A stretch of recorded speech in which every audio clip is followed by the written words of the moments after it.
All right, it's 9:30. We should get started. So welcome everyone. This is the Suite Working Group meeting at IETF 119, Software Updates for Internet of Things. I'm David Waltermeyer. I'm joined by my brand new co-chair, Akira Tsukamoto. Just wanted to have a friendly welcome to Akira, who's an incoming chair. So Dave, if I could jump in, I wanted to also formally welcome and congratulate you, Akira. Thank you for your willingness to serve, to help us progress this work, and congratulations on the appointment. Yeah, thank you very much. Thank you. Thank you, Roman, for sending help. Next slide, please. So this is the IETF Know Well. It governs all the work that we do. Please let us know if you have any questions. By now, you've probably seen this a few times this week. I'll pause if there's any questions. All right, next slide, please. Living the IETF Code of Conduct, just a few brief reminders. We expect participants to be respectful and courteous during an IETF meeting. We're really working here to devise solutions to global internet problems. We need a variety of opinions to achieve that. And we ask that you roll up your sleeves and prepare to contribute to the ongoing work. Next slide, please. So we have a few administrative tasks today that we need to handle. Can we get a couple of note-taker volunteers in the audience? Mm-hmm. We're taking notes in the IETF Notes app. Anyone willing to volunteer?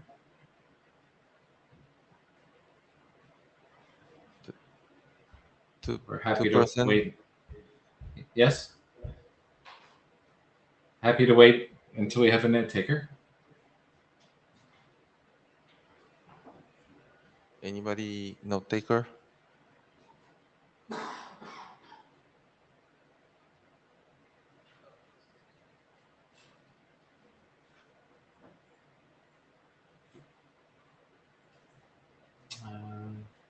I can't see everyone in the room to call on someone. Russ, are you able to help us with notes? I see you.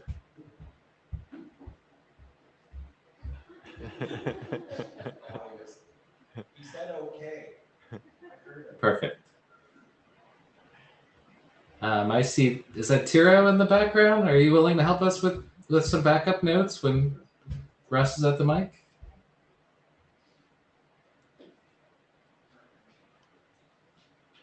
You're being nominated. Yes. All right, thank you. All right, Akira, next slide, please. So today we have a pretty full agenda. Any agenda bashing? So hi, this is Roman Dinilu, not your responsible AD, but responsible AD for certain documents. Is MUD, are we going to talk about Suite MUD at all? Yeah, I think we have that 6th on the agenda. We should have plenty of time to get to that. Yeah, mostly I just wanted to talk about where we are to kind of adjudicate, given that we're in ISG review, which discusses. Yeah. That's all. Yeah, perfect. Thank you. All right, not hearing any concerns with the agenda. Let's get started. Next slide, please. So I wanted to give a quick update on our current drafts. So we've had updates this cycle on all of our drafts. I really appreciate the authors with the hard work in between meetings. The Suite manifest format that has been sent to the IESG. We've got some balloting on this draft. There's a few discusses here that we need to clear up.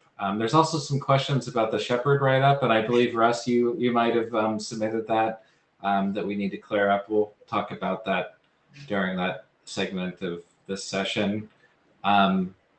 We have the manifest extensions for trust domains. We are waiting on a go ahead to do a working group last call, I believe, on that document. We have firmware encryption for suit manifests. This is completed last call. There were some comments on this draft. This draft is a dependency on a few other drafts, so we need to get this into to the IESG queue. My hope is that we can wrap up business on that today. Reporting of update status. I think this is work that has also been updated, but we still need to progress that draft. Next slide, please.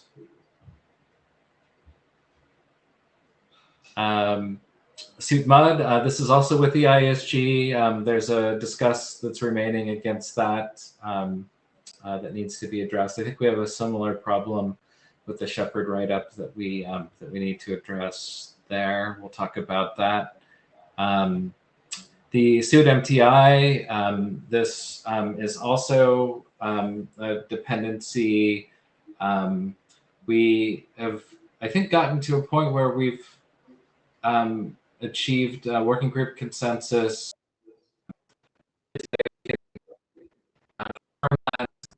And we need to produce and shut that off. Yes. Yeah, your voice was a little bit breaking out, but it's recovered now.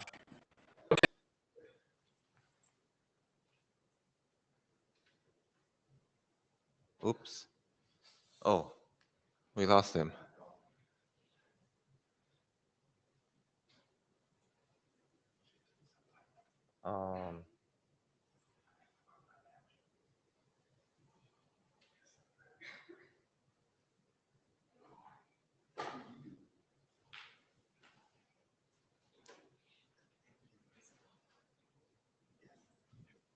Is Dave gone?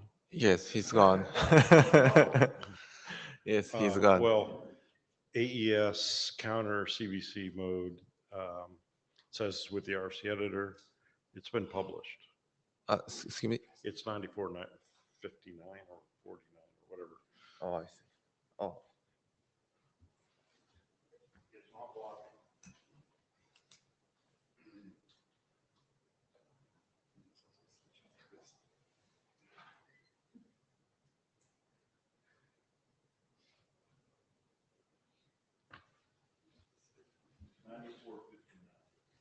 $94.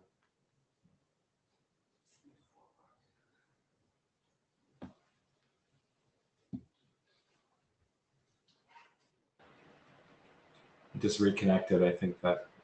Can you hear me? Yes. Oh, sorry about that. And I don't know if anything was discussed while I was away. I just last wanted to touch on update management. We're looking to move that forward. We want to confirm working group consensus on that today. Next slide, please. Mm-hmm. So I think first that's one, the last. yeah, that's the last page. And Any questions on the draft status while we? the first one will be Brendan's. Which was it?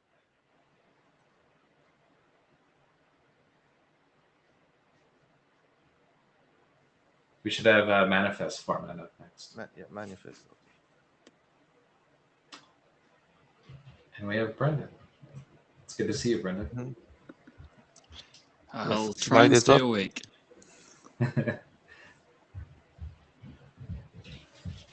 All right, go ahead, Brendan. All right. I've requested slides. I'm just wondering if that will work here.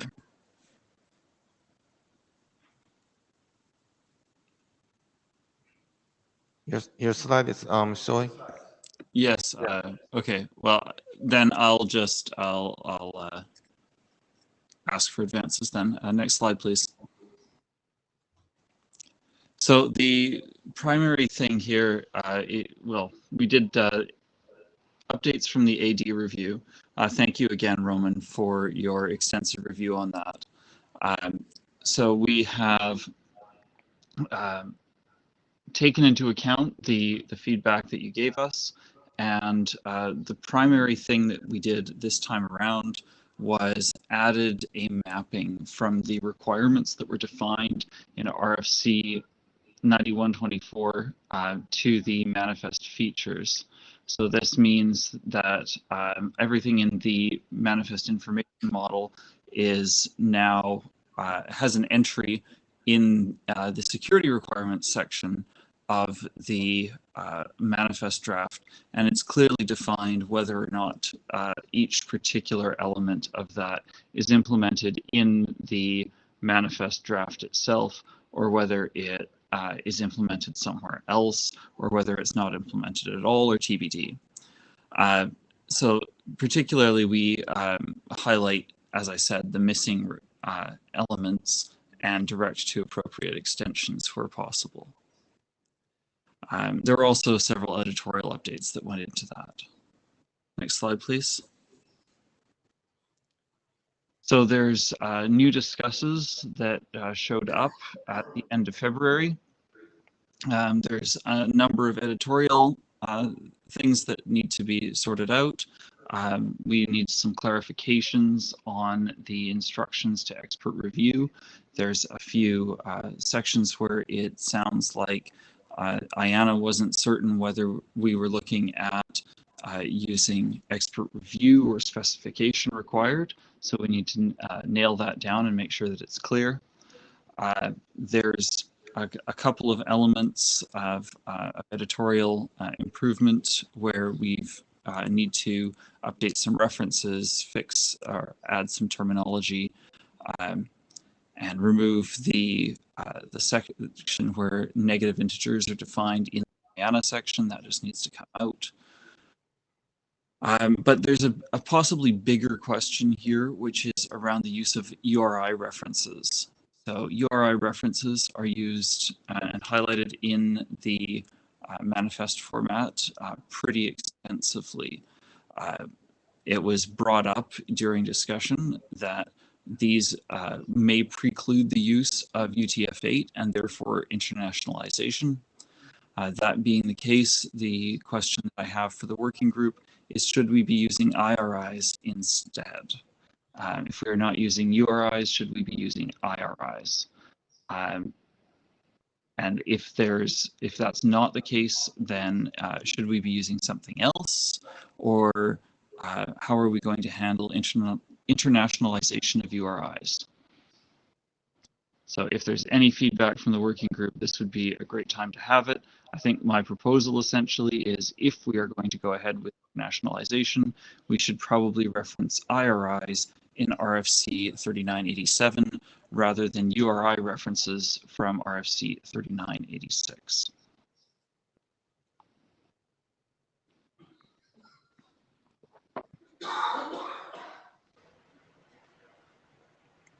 Any feedback on this?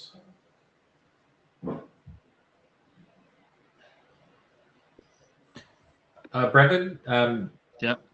it sounds like we probably should follow your option of using IRIs. Can we confirm that on the list just to make sure that we have consensus on that approach? Sure. All right. Another point that was raised in these discussions was it highlighted that some of the informative references we've made contain normative text, and essentially things like, if you're going to encrypt, do it this way. And that sounds very much like a normative reference, even though we've made it informative. And so there was a question as to whether we should be changing some of these extension drafts to normative references. Now, when we originally made the choice to make them informative, that was a timing question. Essentially, what we were trying to do was make sure that the manifest got published as soon as we could, and that the rest of these would come later. So I guess the question I have here is, how are we going to handle that going forward? But I think there's some more on that on the next slide.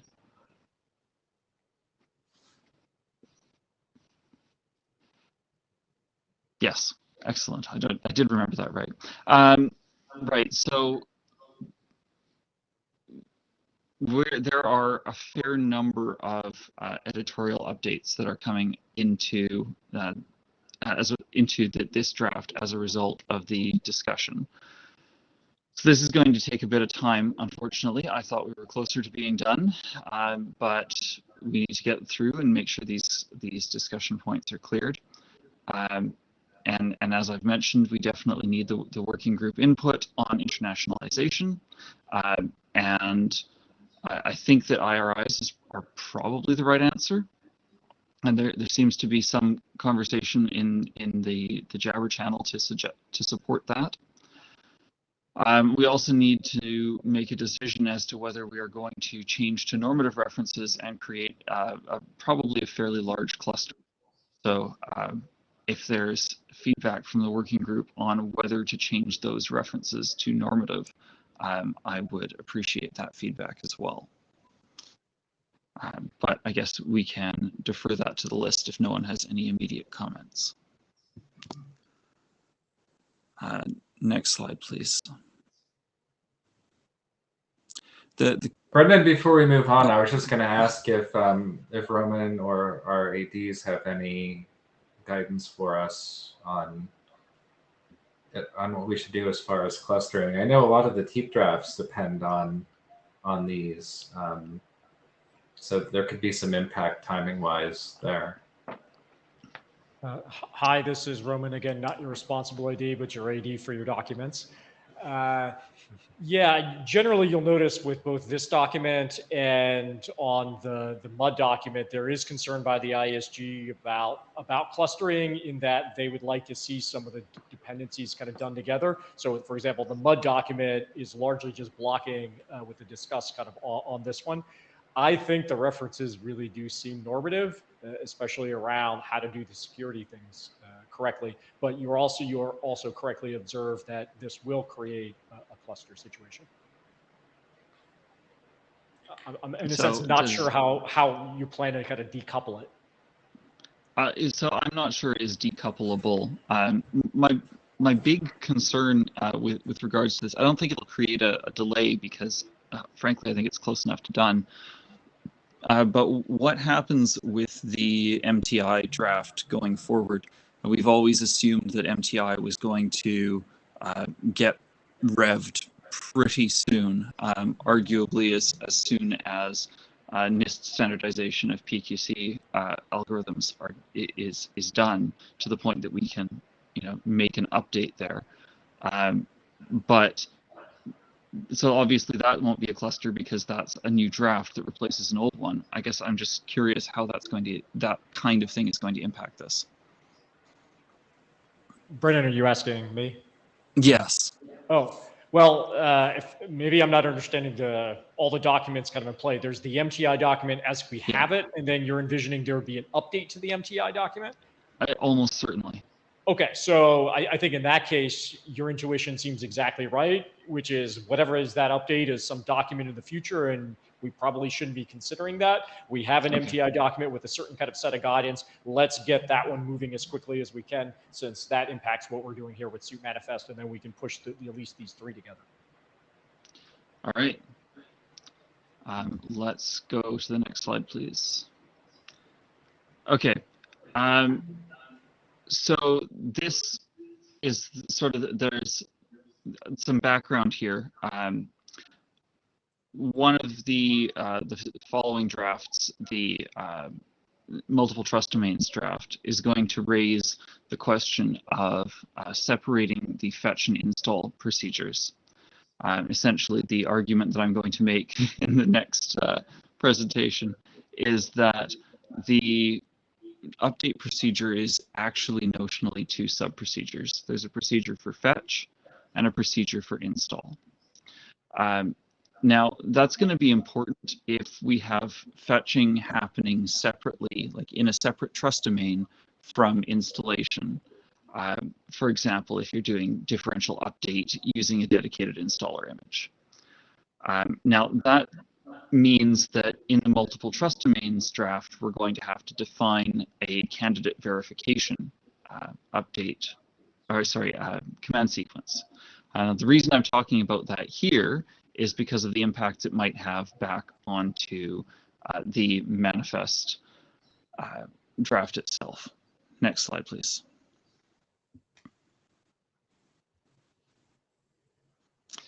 So this is the question, essentially, what it does to the ordering of candidate verification and install. Suit command sequences are currently in numerical order. The idea behind this is that it should simplify pull parsing because this allows the parser to use the deterministic encoding of CBOR and have all of the elements that it processes in the correct order when deterministically encoded.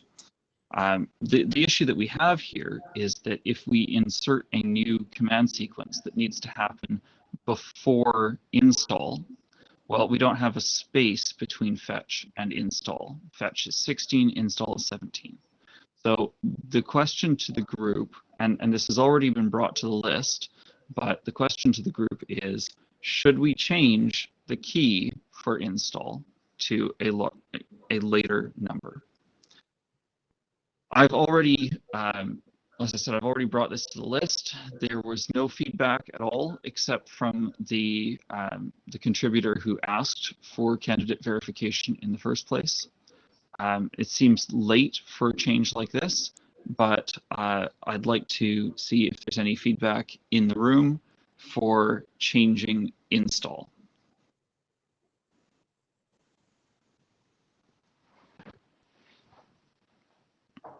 To be clear, I'm trying to remember. No, I don't think that my next slide has a proposal on the number that I would change it to. Yeah, no, it doesn't. The proposal that I have is that fetch would move to 19, and candidate verification would move to 18, and the reason for this is so that an implementation that today expects 17 won't find something it doesn't expect, and we also leave ourselves a space for the future. So we have Hank up in the queue.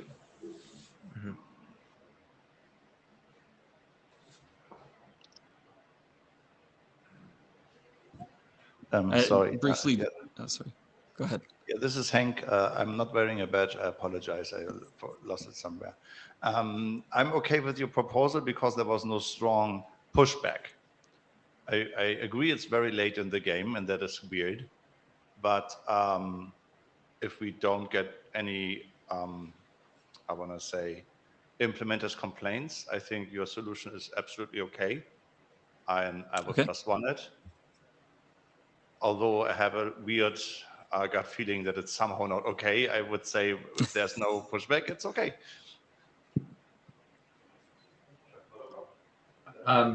Roman, are you jumping in to comment on this? I'm going to let Russ and then I'm going to push back. Russ, next. So my view is the opposite of Hank's, is this is way late. One guy with nobody pushing back? No. I think we're so late in this stage that there ought to be significant support for a change. Hi, Roman as responsible AD for this document. Yeah, I mean, we are in IESG review. We've already balloted and we're adding new features. Something needs to be broken to motivate us making these changes because... Sorry, I need to clarify. This is not a feature change to this draft. There are no features being added here. The feature is being added to a different draft. The question is whether the keying needs to change in this one to enable it to work better. And what would the impact be if we didn't make this change here? Right, that is the right question. The impact is a question about whether we can continue to use deterministic encoding and get the results that we want from it. It means that your parser skips around rather than working linearly through the document. Right, and this is because of the sequencing of the fetch versus the install, right? That's correct. Just to the point that there hadn't been a lot of feedback, that's why I bring it up here. In the Jabber, there is feedback now, thankfully.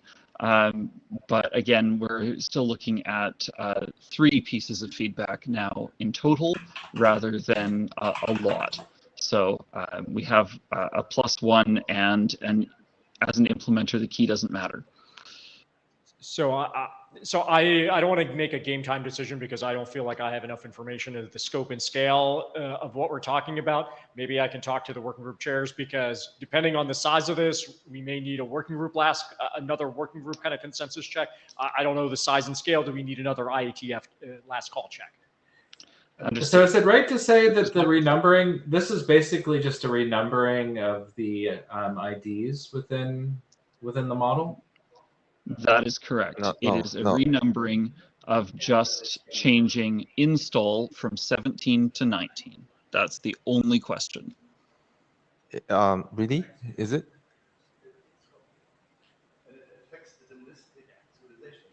So I observed on some confusion about how big this kind of changes. Is it possible maybe to be very concrete on what that text would look like? It might be easier for us to have more confidence and less concern. I think there was text on the mailing list, right? Yeah. Yes. I wonder if we could bring that up right now. Yeah. Brendan, do you have that text in front of you? Can I give you screen share? I do not have it immediately in front of me, but I can drop a link into the chat momentarily.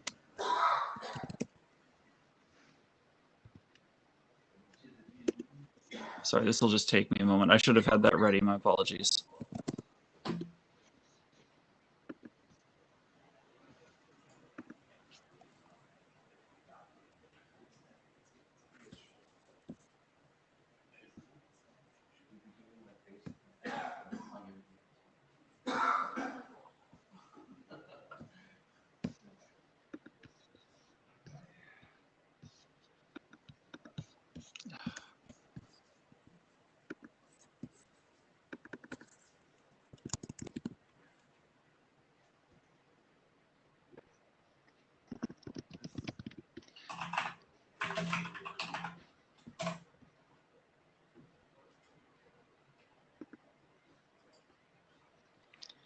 I'm actually Here we trying to go. find it as I've well. got it. You got it? Okay, so now that I have the text, hopefully I can pull up the mail archive list. Link. There. Okay.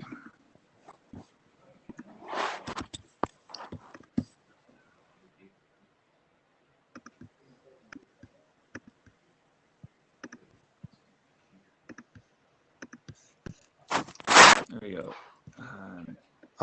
Ken, There we are. in the chat. Oh, it's okay. Yeah, Brendan's comment came out first. Okay, I'm gonna share my screen. I think, Akira, you need to stop sharing. Yeah. Yes, just a minute.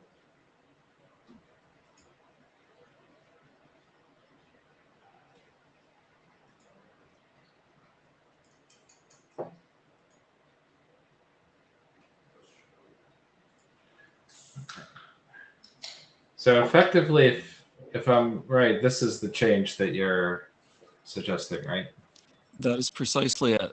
Oh, I think I said 20 in that one instead of 19. I added an extra digit just for or an extra element just for the sake of padding things out a bit.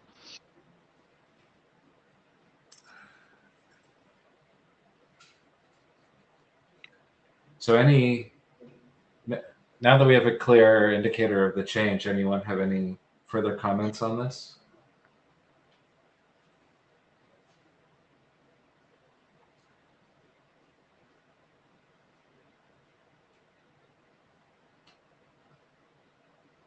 Is Deb in the room? Does she have any feedback for us?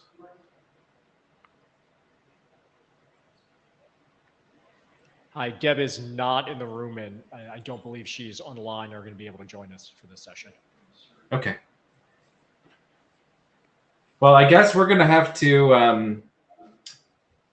I think we've had some positive support in the room and on chat for the change. I think we'll discuss this with Deb and then figure out what to do next on this. So I'll follow up with her after the meeting.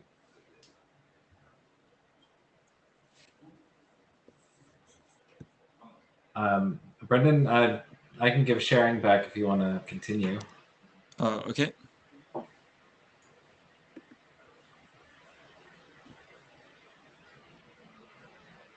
I think that was the last question for Suit Manifest, so we can probably move on to the next one. Hi, Roman Donato. Just jumping in without logging in, sorry. I just wanted to note an administrative thing based on the balloting. So Suit Manifest has gone to the ISG. We were in the position where we had enough ballots to pass if the discusses were clear. However, with the ISG turnover yesterday and the fact that the discusses were not clear, the outgoing ADs, their ballots have disappeared. So there are now not enough ballots for it to pass, even if all of the discussed feedback were to be addressed. And that means that I'm going to, at a future ISG, at a future telechat, either bring this document back or try to find 2 more ADs to support this. So what that practically means for the working group in terms of kind of process is that there is the possibility that 2 more ADs may give you feedback, potentially up to 3 on this document. So more inbound commentary coming. Thanks for the heads up.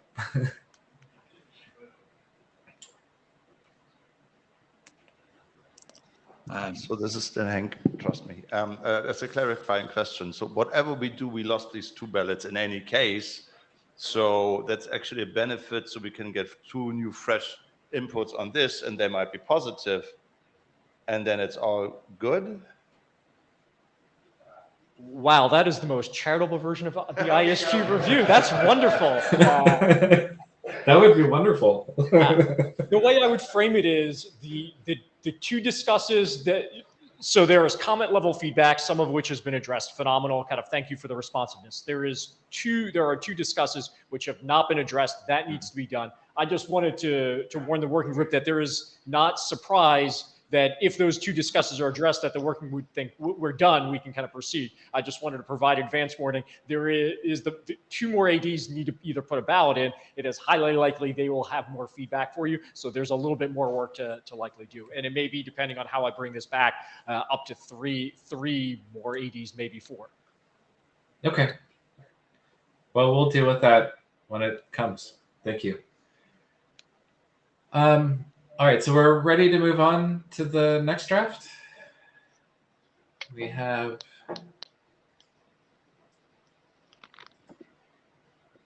trust domains. Trust domains. Which I don't think we. Trust domains. This is the one we didn't have slides for. There should yes, be. yeah, the trust domains is the one we don't have the slide. We don't? Oh, we should. Brendan, do you have on your side? I'm just double checking. Yes, I do. Okay, then yeah, you could share your screen now. Okay.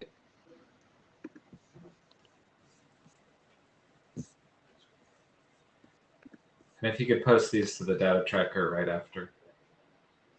You know, I thought I had.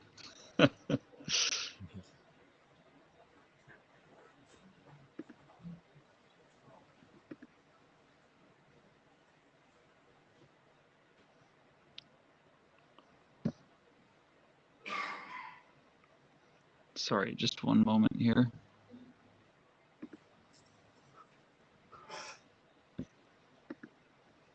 Is that sharing properly? Yes, we see it. Okay, great. All right.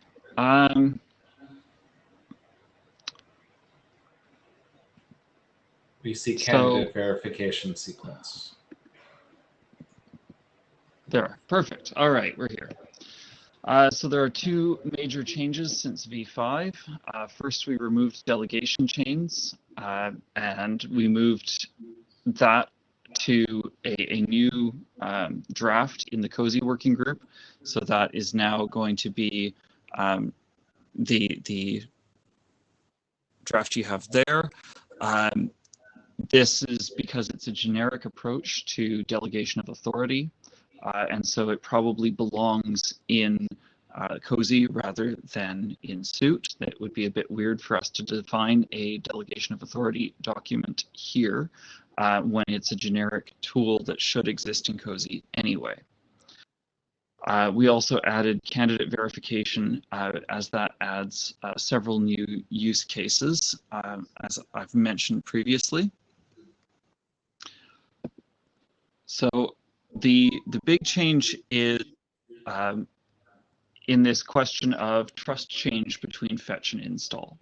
If you have a trust domain transition that occurs between stages, for example, if you have fetch happening in some kind of a client application, whereas install happens in a dedicated installation app, that would be a good example of where you might have a trust domain transition. So, for example, this might allow you to use a staging area that's smaller than your active firmware, and you would then be able to decompress from the staging area into the active area. Now, that matters a lot when you have flash and energy constrained devices. So, for example, to explain why the energy constraint might be relevant here, LoRa, for example, requires 10 times as much energy to receive a byte as to write it to flash. So compression is highly likely to get used, and designers are, if they have that available, are very likely to want to reduce the amount of staging that they use in order to, only use the staging that's necessary. It's also going to be important for differential updates, because if you don't have a staging area and this reboot to install sort of approach, that's going to mean needing both a staging area and two possible active areas, and that makes things a lot more complex. So what that means is that we're probably going to need candidate verification. So after a trust domain transition, we have to re-verify authentication. So to give you an example, if we reboot into an installer, it introduces new vulnerabilities. First, you have a time of check, time of use vulnerability. So while your client application may well have verified that everything, all the payloads it's fetched are correct, that doesn't provide any guarantee that that flash has not changed between that client check and when the installer boots. Second, it introduces a privilege escalation. If the client can write arbitrary content into the staging flash and the installer just consumes it, that gives the client the same privilege level as the installer, and that's likely not what's intended. So the mitigation for both of these vulnerabilities is re-verification. The installer verifies at time of use and verifies that the authority of the signer is correct for installation. So what that means is that we need a candidate verification sequence. That will allow it to compare each component to the expected digest. It wouldn't have any fetch, copy, or swap permitted. This is a verification sequence only. We would then need to have that happen before install does, of course, otherwise it's not much use.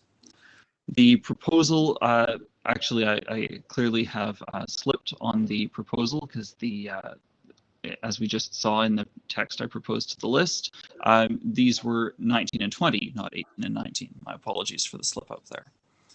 The current installation key is 17, so we're looking at 19 for candidate verification, which is not what you see on your screen, and 20 for installation, which is also not what you see on your screen.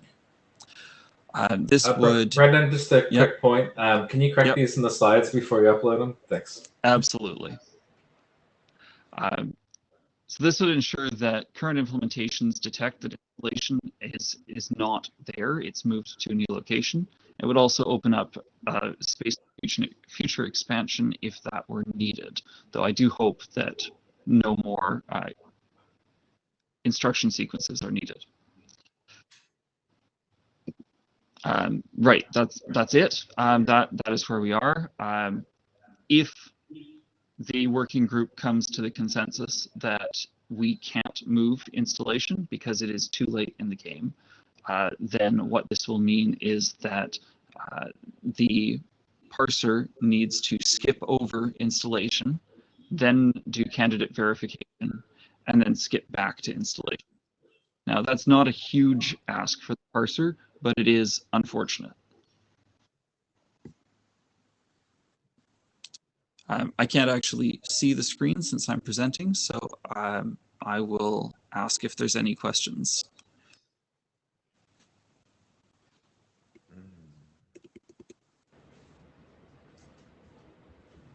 So this was discussed quite a bit on the list, and there was fairly good consensus there on this change. Assuming we can make the underlying manifest change, are there any concerns in the room around doing this?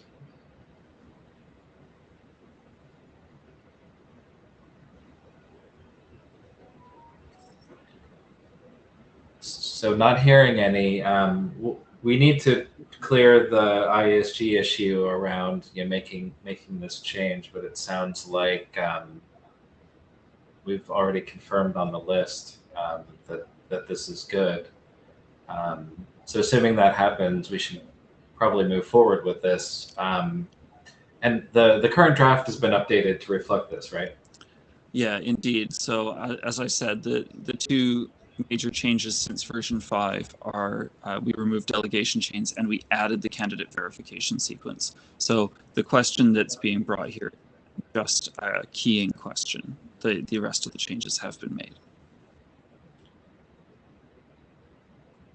Right. So if the current changes in the draft are good, our next step would be to do a Shepherd write-up and to request publication. Does anyone have any? Again, given that we have to resolve the manifest change here, assuming that happens, does anyone have any concerns with moving this document forward?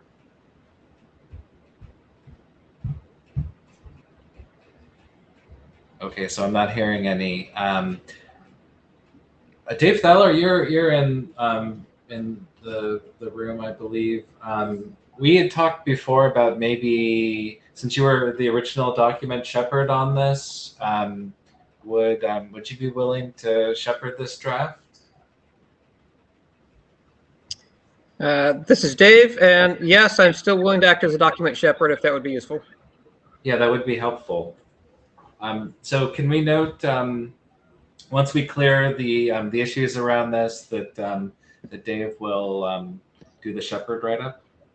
Note that in the notes. Thank you, Dave.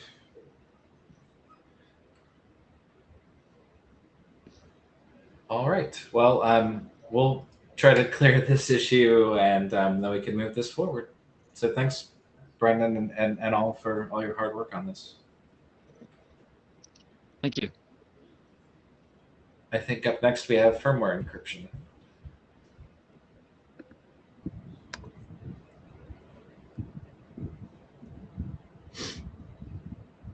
Oh, next is firmware encryption. Just a minute. Okay. Oh, can you hear me? Yes. Go ahead, Ken. Okay. Yep. Try.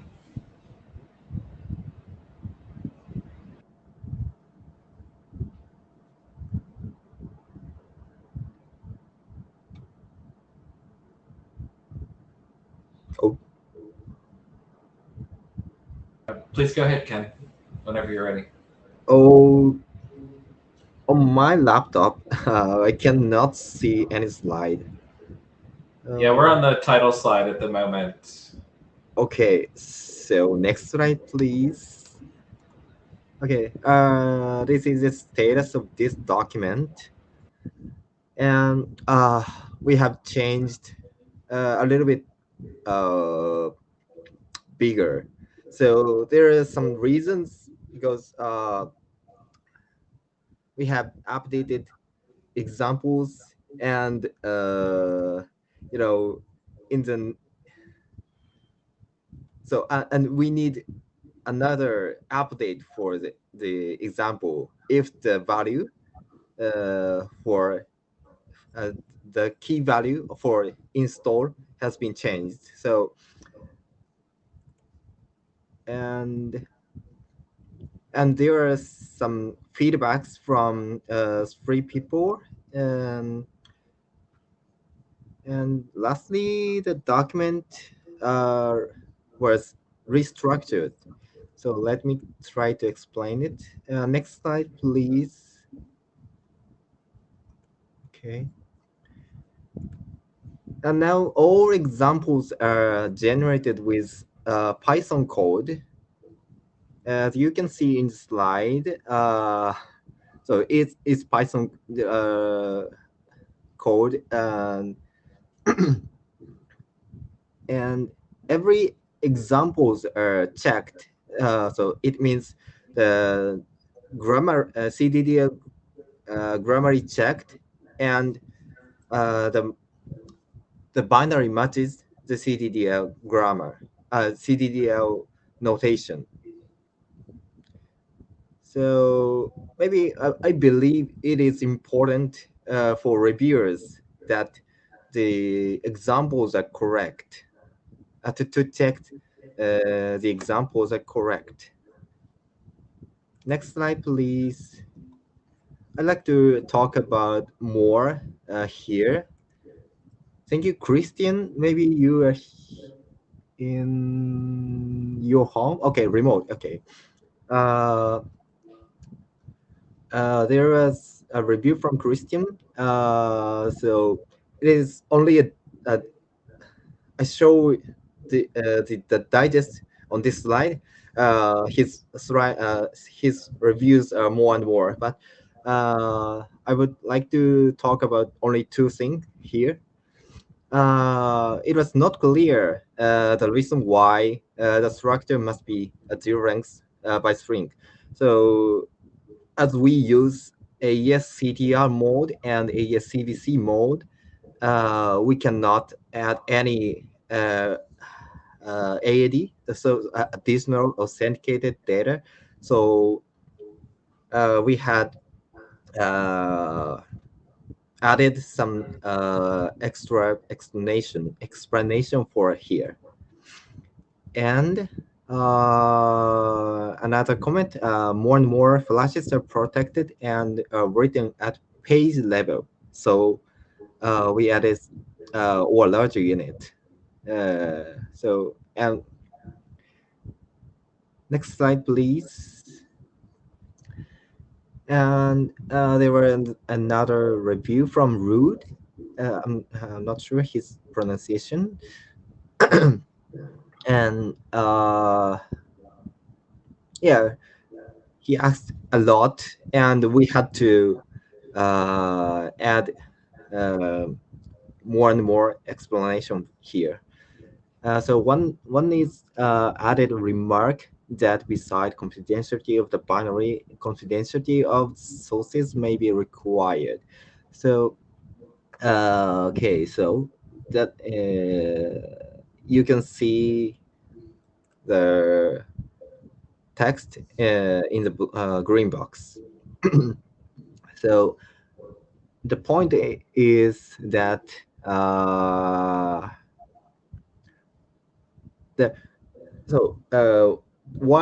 why the payload encryption is needed? It is because, of course, the patent is inside the payload is important, but also we need to some want to prevent reverse engineering. So what kind of binary or library is used? in the payload. So the and next one is his comment was is the goal protection of image during transportation or when at rest stored inside the device. So it was not clear. So we added some sentences here. Next slide, please. This one is from Michael Richardson. Thank you, Michael. We added um, a mention on multiple kicks. So if there is multiple key encryption keys, we can reduce the attack surface. And his from his notable comments, we've added guidance for use case and key configuration in table format. So please check whether the table matches you as you want. Next slide, please. And this is the final slide, I think. We've restructured the document because the examples were scattered in multiple levels. So before, left one is before, and right one is the after. So as you can see, the examples are pushed into content encryption section. Next slide, please. So we believe that we are ready for submitting to IESG. Thank you. Thank you, Ken. Are there any concerns in the room that haven't been addressed by the authors?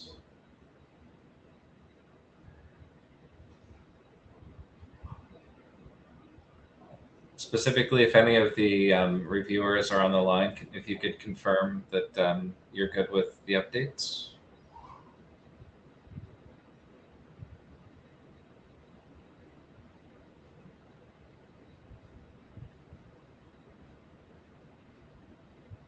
Akira and I both gave this draft a review, and we think it's ready to progress. We can confirm that on the list since we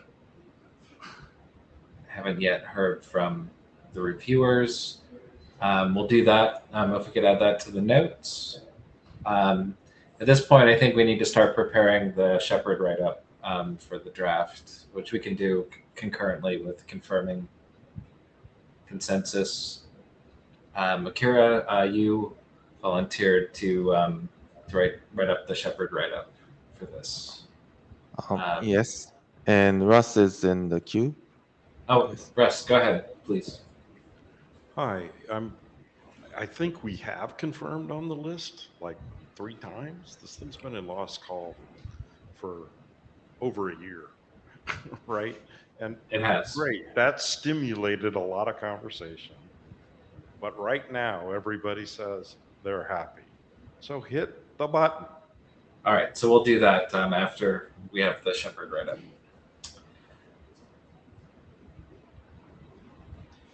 All right, well, thank you for all the hard work on this draft. Let's move it to the ISG.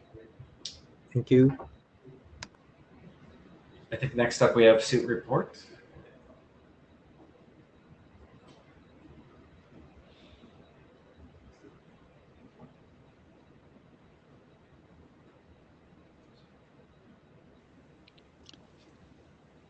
And I'm back.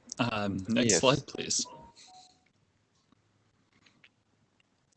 So there's 2 major changes since, well, major's an exaggeration. There's 2 changes since version 7. First, capability report now has an entry in the suit report. Previously, it was included in the draft, but not included in the actual structure of the capability report. The second item is that there's a generic failure reasons which has been added to the suit report. This is intended to be sufficient for logging without exposing a vast amount of detail. So this is fairly generic classes of failures. Next slide, please. So here's a summary of the different failure reasons. In the last IETF meeting, Russ pointed out very clearly that that excessive reporting of failure reasons could lead to a mechanism to probe for possible attack vectors. So as a result, I've tried to be quite generic in terms of what we actually do report. And so the proposal is here. We've got a few generic types of errors. And as you can see, we're looking at very minimal error reporting from COSI, where that particular problem would be at its worst, I expect, and also from CBOR. We don't really want people probing for parser vulnerabilities, so if there is an error, you know that there's a parse error, and that is all. There are more in-depth reporting reasons for suit errors themselves, and those will give enough detail, hopefully, to be able to understand what's going on in the suit report kind of way. Next slide, please. So my belief is that all of the review comments for this draft have now been incorporated. There are no pending issues on GitHub, so I think that we are ready to move it forward. So Akira and I talked about this, I believe, yesterday. I think we're going to start a working group last call on the draft, given that all the work is done. Any concerns with moving forward with that? Hank supporting moving it forward? All right, so we'll do that. We were thinking maybe we would do 2 or 3 weeks for the working group last call, which would have it end on April 5th or April 12th. Given that there's some travel for this IETF, maybe 3 weeks would be good, with that ending the working group last call on the 12th. So that's what we'll do. Next up, we have suit MUD. All right, next slide, please. So changes since V7. There are some editorial changes and clarifications. We've incorporated some of the changes from the discussed items. There are more terms that are defined or as imported from other RFCs, but there are no really substantial changes. Next slide, please.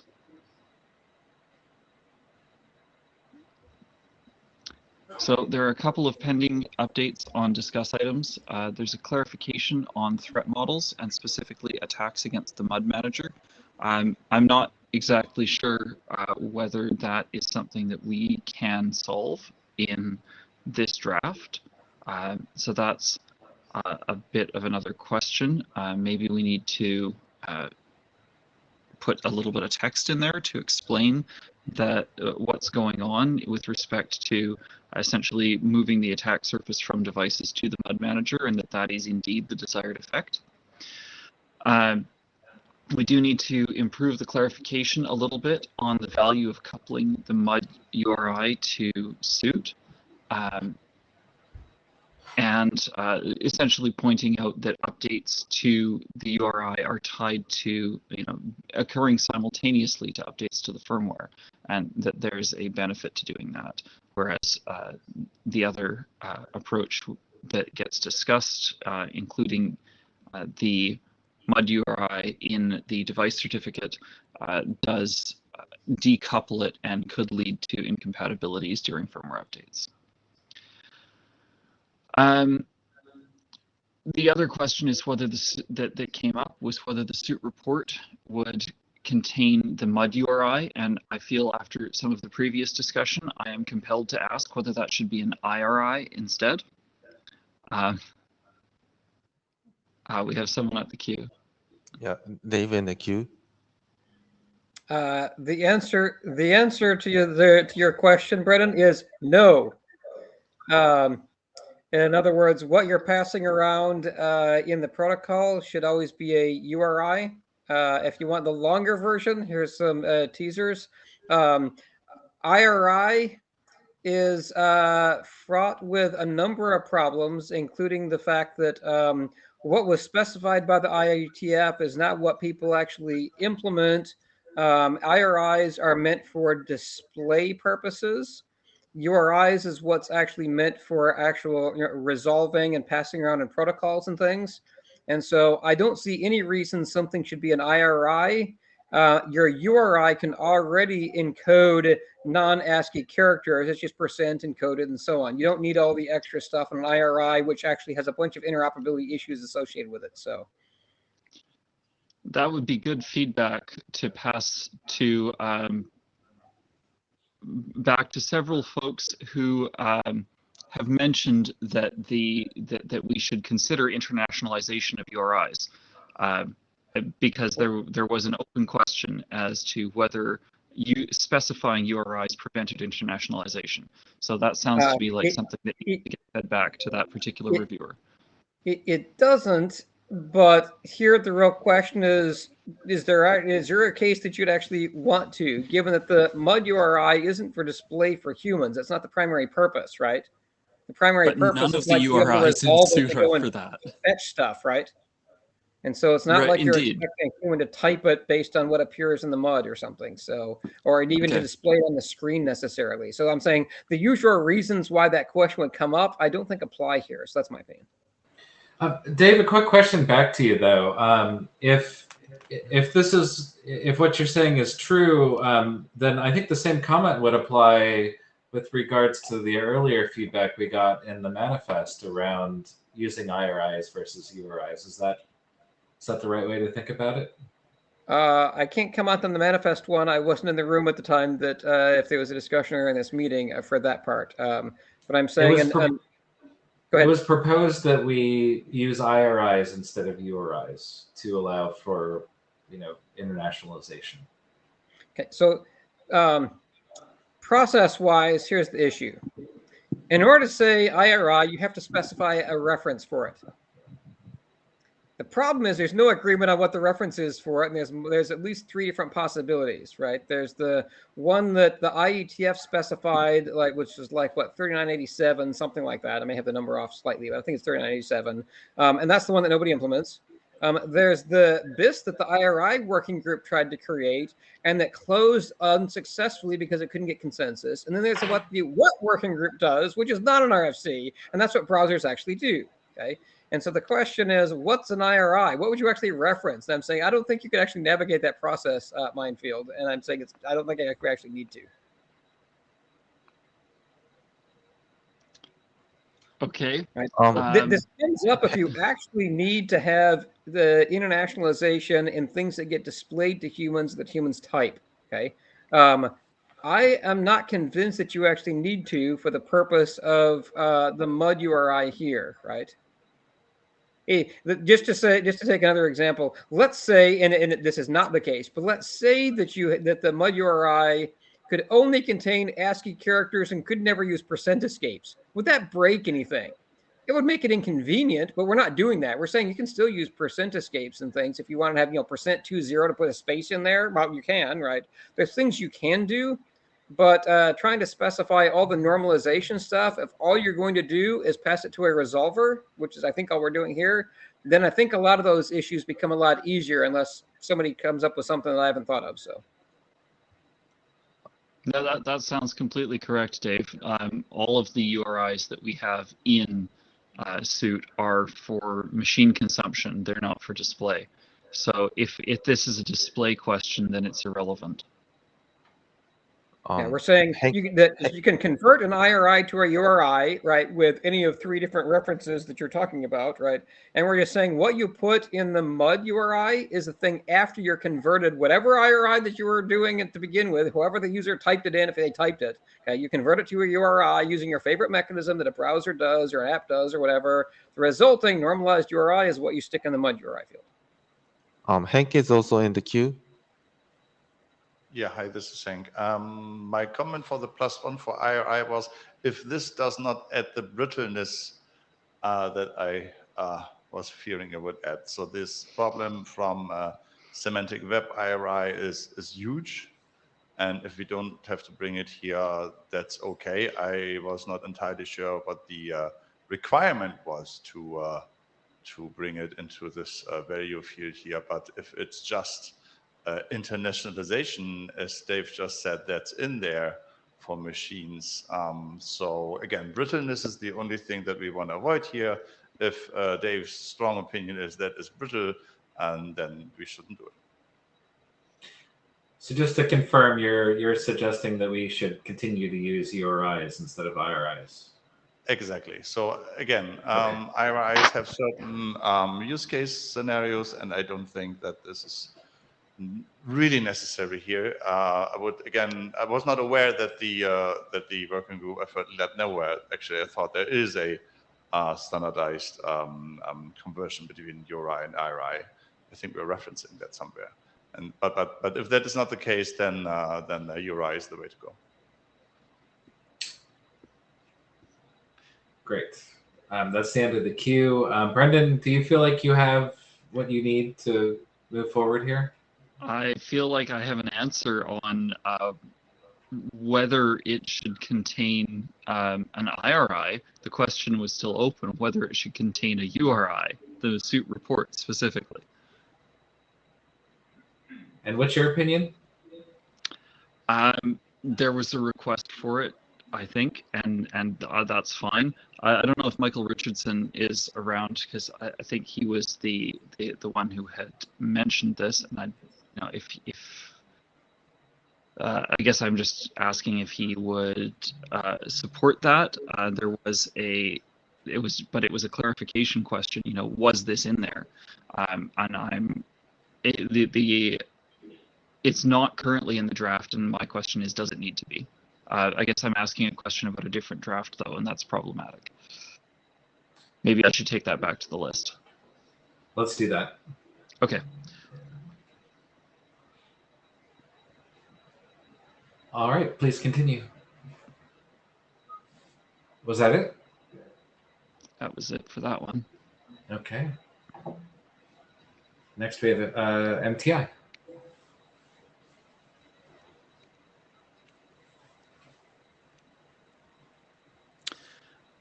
Next slide, please. So we've done some updates since version 3, but they are pretty minimal again.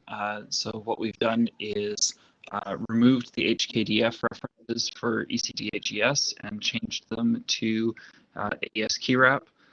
This was a specific request out of TEEP.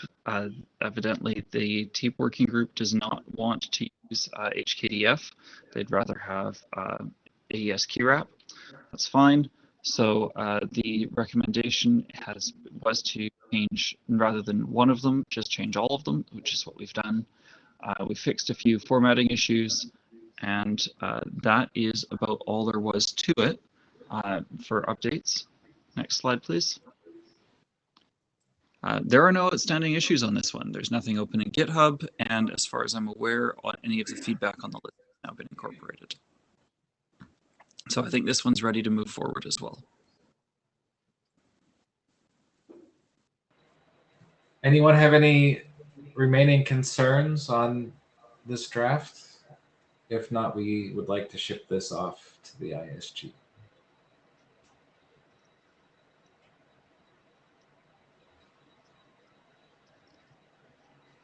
I'm not hearing any. Russ, you had committed before that you would be willing to write the Shepherd write-up for this. Is that still true?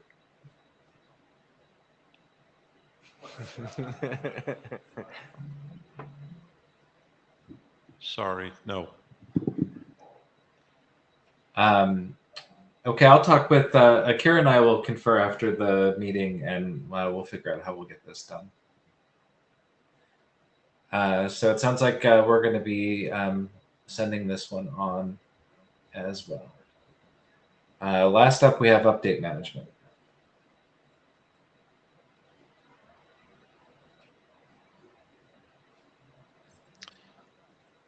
All right, next slide, please.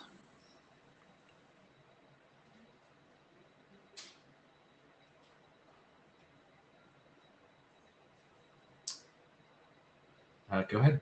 Oh, I don't think we can hear you, Brendan. I think you're muted. Brendan, you are muted.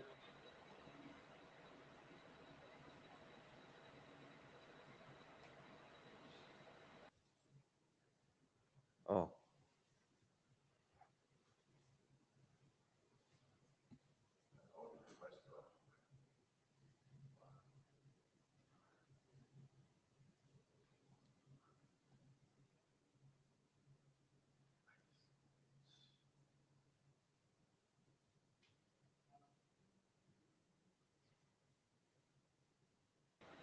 Brendan, I think you're muted. Can you maybe try rejoining?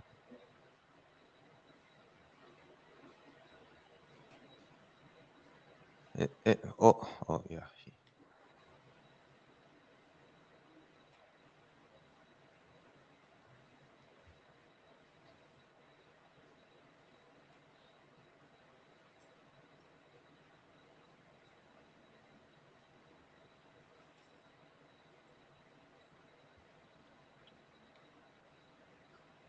All right, we have you back.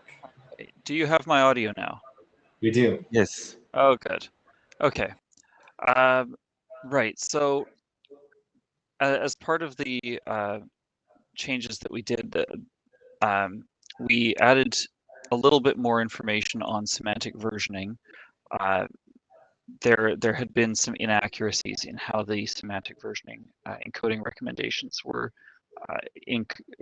written. So that was the first sort of element of feedback. But at the same time, there was a request to add semantic versions for the updates themselves. And this is essentially so that a component set can have a single semantic version to represent the whole component set. This is more relevant now that manifests are treated as components themselves.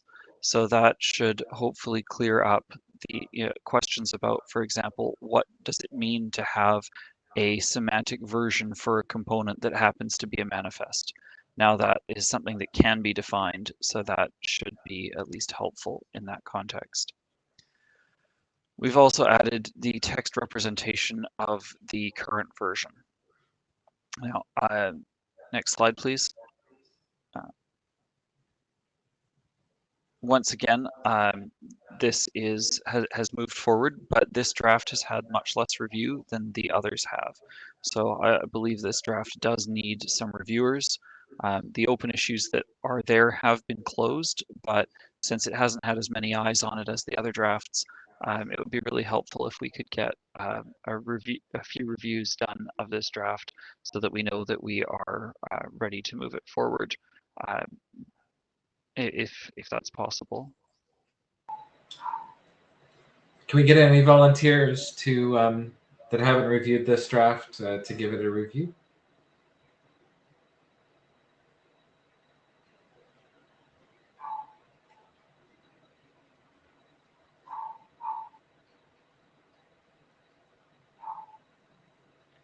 It's a very small draft. It shouldn't take much time.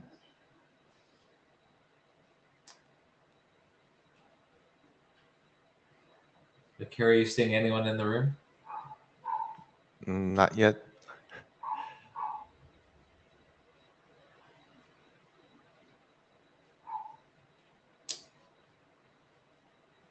Hank, is that a commitment to review the draft?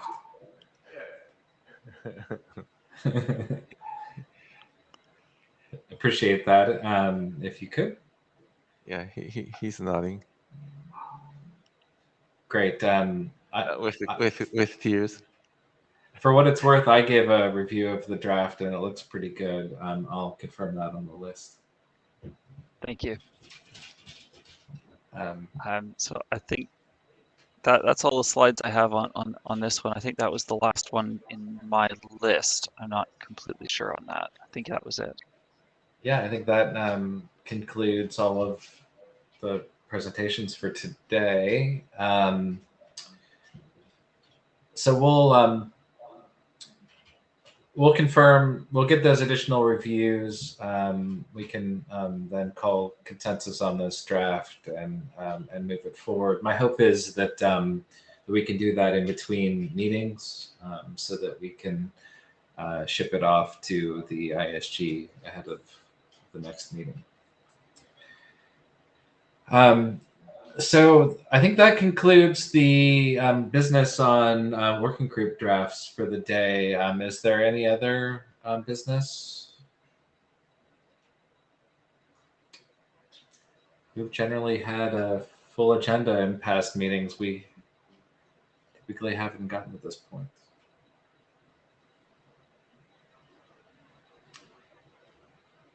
All right, so not hearing any other business, I think we can call this meeting done. So this concludes our working group meeting for 119. Thanks, everyone. We'll see you next time. Thank you. Thanks to the note takers as well.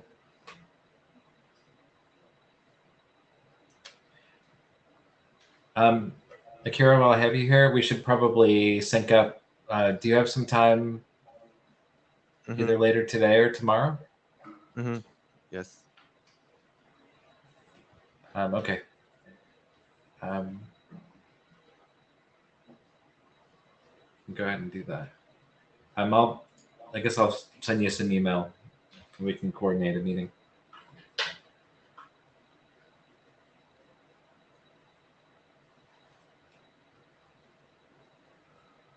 All right.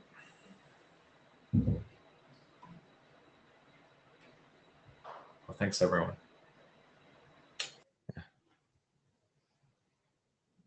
Thank you.